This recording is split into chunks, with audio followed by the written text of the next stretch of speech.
Journey to the West, an audio drama series. Chapter 14, Part 1.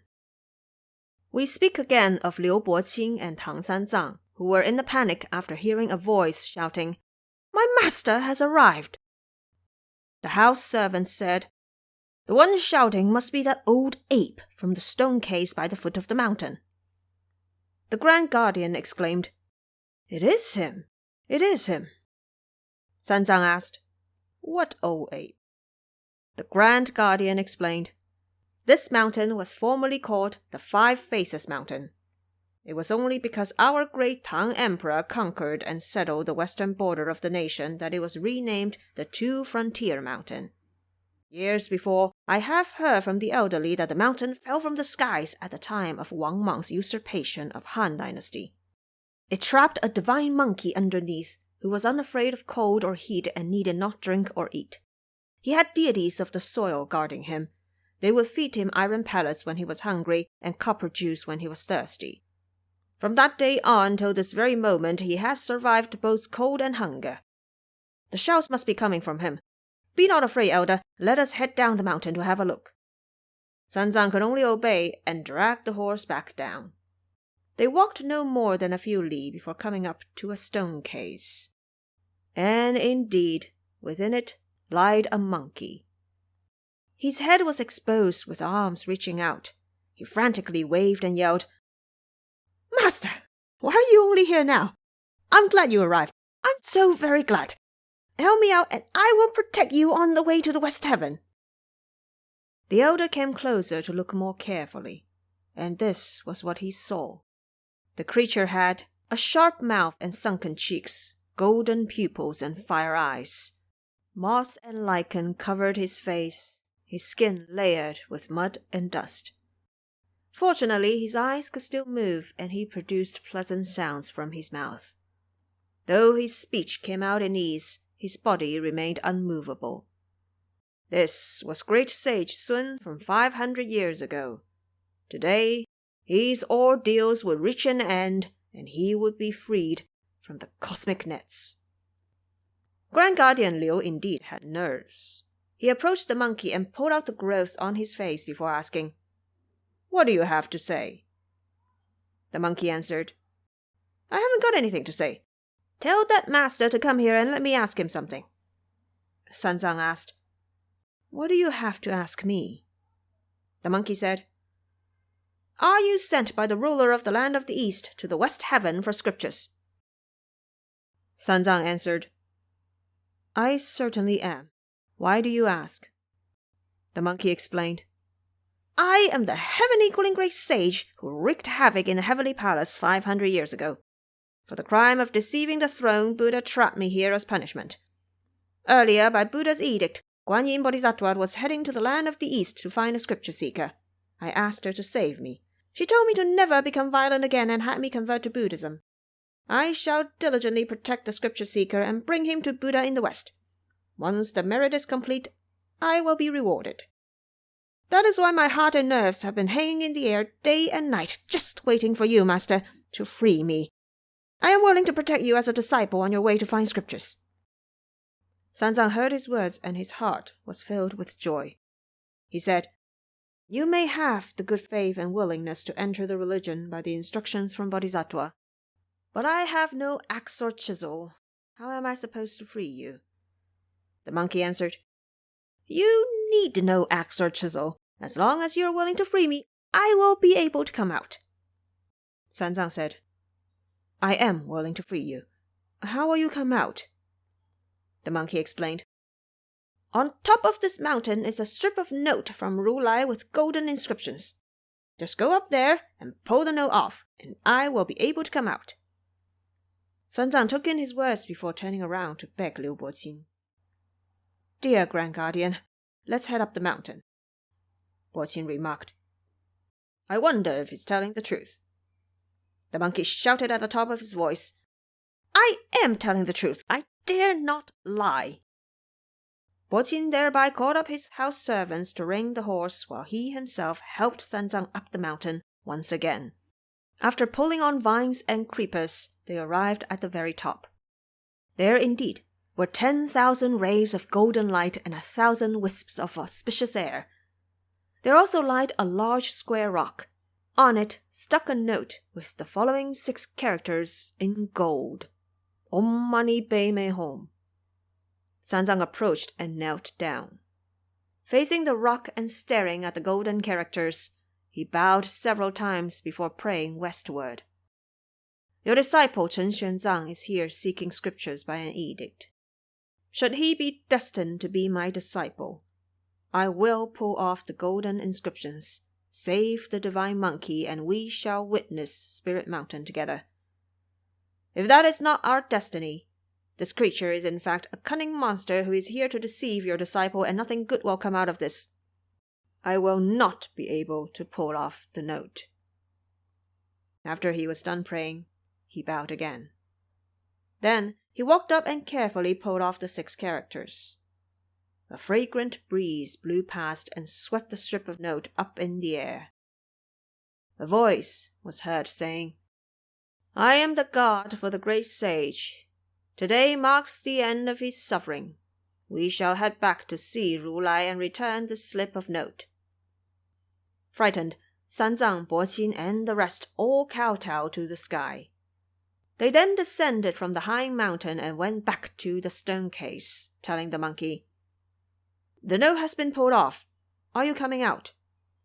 The monkey was overjoyed and shouted, Master, please go farther away so I can come out without frightening you.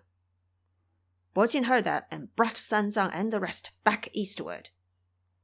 They walked about 5 to 7 li away before hearing the monkey yelling again, Go further, go further. Sanzang then walked further till he was off the mountain. The next thing they heard was a crash so loud it nearly split the ground and collapsed mountains, shattering everyone's nerves. On the other hand, the monkey was already before Sanzang's horse. Completely naked, he kowtowed and said, Master, I have come out. He prostrated to Sanzang 4 times before hopping up to pay respect to Boqin. Thank you, elder brother, for helping my master all the way here, and thank you for helping me pull off the grass on my face. After showing his gratitude, he went to pack the luggage and equip the horse. The moment the horse saw him, its waist went soft and hooves weak. Shaking and terrified, it could barely stand. This was because the monkey used to be Bima Wen and raised dragon horses in heaven. He had his way with these creatures, and therefore mortal horses would also fear him. Sanzang saw the way he carried himself and knew he truly had a good heart, just like a man of religion. So he said, Disciple, what is your last name? The Monkey King answered, My last name is Sun. Sanzang said, Let me give you a religious name so it's easier to address you. The Monkey King explained, Thank you for the thought, Master, but there is no need. I already have a religious name. It is Sun Wukong. Delighted, Sanzang said, It suits very well with our sect too. Your looks very much resemble that of a young Dudu, or Tou Tuo, a young mendicant, that is. Let me give you a nickname called Xingzhe. How would you like that? Wukong said, I love that indeed. Love it. And therefore, he will since be called Sun Xingzhe. Xingzhe, you see, referred to laborers who worked in temples but might not have officially entered the religion. If you recall, Mu Cha also had the title Xingzhe. In layman's language, the meaning of Tou Tuo and Xingzhe sometimes overlap and just refers to practicing Buddhists in a general sense. Watching Sun Xingzhe focused on packing for the trip, Boqin turned around to gesture to Sanzang. Elder, how fortunate that you found a disciple here. Congratulations. He can certainly make the trip. I shall bid farewell now. Sanzang bowed to thank him, saying, Sorry for keeping you here. I cannot describe how grateful I am. When you arrive home, please send my greetings and gratitude to your dear mother and wife. This humble cleric was such a bother at your household. I shall pay you another visit as thanks on my way back. Boqin returned the gesture, and the 2 groups parted. And so Sun Xingzhe asked Sanzang to mount the horse, as he took the lead with all the luggage on his back. Stark naked, he walked in uneven steps. Soon they made past the two-frontier mountain. Suddenly, a fearsome tiger appeared, roaring with his tail sweeping around. Sanzang panicked on the horse, while Xingzhe rejoiced by the road, saying, "Be not afraid, master, it's here to bring me clothes." And so, putting down the luggage, he pulled out a needle from his ear. Swinging it towards the wind, it turned into an iron rod as thick as a bowl. He held it in his hands and said in delight, "This precious darling has not been in use for over 500 years. I'm taking it out today to earn myself a garment." Look at him striding forward, approaching the mighty tiger, shouting, "Cursed beast, where do you think you're going?" That tiger crouched and lied in the dust, not daring to move even a little bit. Then, with a hit right on the head, its brains exploded into 10,000 spots of peachy red, and its teeth dropped like broken pieces of jade. Chen Xuanzang was so terrified he fell off the saddle. Biting his fingers, he cried, "Good heavens! Good heavens! Earlier, when Grand Guardian Liu fought a striped tiger, he had to battle the creature for half a day. Today, Sun Wukong beat the tiger into a pulp with just one strike of the rod without having to fight it at all." It is indeed. For the strong, there is always someone stronger. Xingzhe dragged the tiger back and said, "Master, do sit down for a bit. Wait till I pulled off its clothes so I can wear them for the journey." Sanzang asked, "What clothes do you mean?" Xingzhe said, "Don't you bother, master. I know my way with it." Splendid Monkey King. He pulled off one hair and blew magical breath onto it, yelling, "Change!" It then transformed into a sharp knife in the shape of a cow's ear. He cut open the skin from the tiger's stomach, and then with a pole, the entire skin ripped off. Chopping off the claws and cutting off the head, he produced a square piece of tiger skin. He held it up and measured it against himself, saying, "It's a bit too wide. One piece can be cut into two." And so he took the knife and cut it into two pieces. He put away one half and wrapped the other half on his waist. Then he pulled off a strand of vine from the roadside and firmly tied the skin in place to cover his lower body before saying, "Master, let's go. Let's go. Once we reach someone's house, we can borrow some thread and a needle and put this together." He gave the iron rod a good squeeze and turned it back into a needle before placing it into his ear. With the luggage on his back, he asked his master to mount the horse. As the two moved forward, the elder asked while riding the horse, "Wukong, how come the iron rod you just used to beat the tiger has disappeared?" Xingzhe laughed and said, "Master, you have no idea. That rod of mine was obtained from the Dragon Palace of the East Sea. It was called the rare piece of divine iron fixing the bottom of the heavenly river, also known as the compliant golden-hooped rod. I owe a great deal to this treasure when I rebelled against the heavenly palace years ago. It transforms with my body. It will grow big when I want it to be big and goes small when I want it to be small. Just now, I turn it into the size of a sewing needle and keep it in my ear. Only when I need it will I take it out." Sanzang heard his words and was secretly delighted. He then asked, "Just now when the tiger saw you, why did it not move at all and just let you beat it? How did that happen?" Wukong explained, "To be honest with you, master, a tiger is nothing. Even if it's a dragon, it wouldn't dare act out in front of me. I, Elder Sun, you see, possess the ability to subdue dragons and tigers and the power to overturn rivers and seas. Through appearance I could tell the essence, and by mere listening I could discern the truth. If I want to be large, I can be as large as the universe. If I want to be small, I can be as small as a piece of hair. There is no boundary to my transformations, and no way to predict when I hide or show myself. What do you think is so impressive about skinning a tiger? Wait till you reach somewhere truly difficult, and then you will see my true talent." Sanzang took in his words and became increasingly relieved. Urging the horse forward, the master and disciple walked while they talked. Without realizing, the sun set as beasts and birds returned home in groups. A crescent moon rose into the dusk as thousands of stars shone in the sky. Xingzhe said, "Keep moving, master. It's getting late. There are some dense clumps of trees ahead. It must be someone's house. Let's head there quickly and ask to stay the night." Sanzang indeed hurried the horse forward and went straight toward the house. He got off the horse once they reached the front yard, while Xingzhe threw down the luggage and walked forward, shouting, "Open the door! Open the door!" An elderly man came out holding a bamboo cane. He opened the creaking door, and what he saw was Xingzhe's frightening appearance, with the piece of tiger skin tied to his waist and that face of a thunder god. The old man was so terrified, his legs went weak and his body numb as he muttered incoherently, "It's a ghost! It's a ghost!" Sanzang came forward to help him up, saying, "Elderly patron, be not afraid. He is a disciple of this humble cleric, not a ghost or a monster." The old man looked up. Only when he saw Sanzang's refined features did he finally calm down and stand up. He asked, "Which temple are you from, monk? Why bring this vile creature to my door?" Sanzang answered, "This humble cleric is from Tang, now heading to the West Heaven to see Buddha for scriptures. We happened to pass through here.